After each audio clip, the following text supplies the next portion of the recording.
نحمده ونصلي على رسوله الكريم اما بعد فاعوذ بالله من الشيطان الرجيم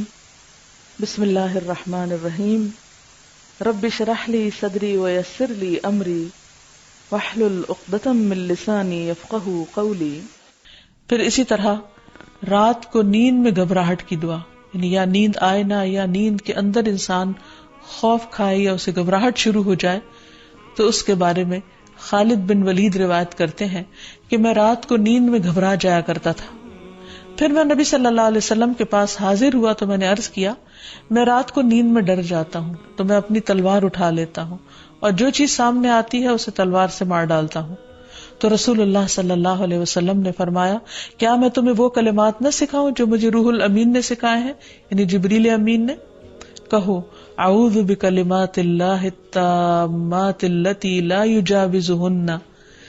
یجاوزہن بر ولا فاجر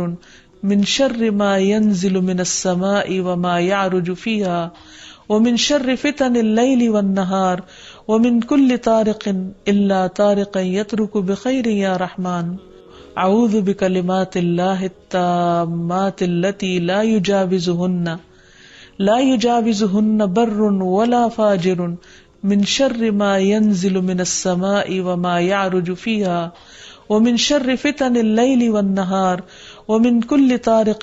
الا طارقا يترك بخير یا رحمن۔ اعوذ بکلمات اللہ التامات التی لا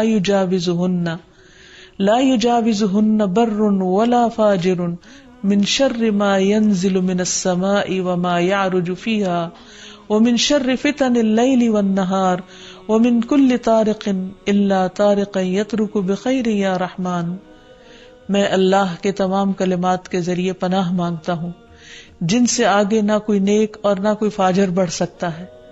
ان تمام چیزوں کے شر سے جو آسمان سے اترتی ہیں اور جو آسمان کی طرف چڑھتی ہیں،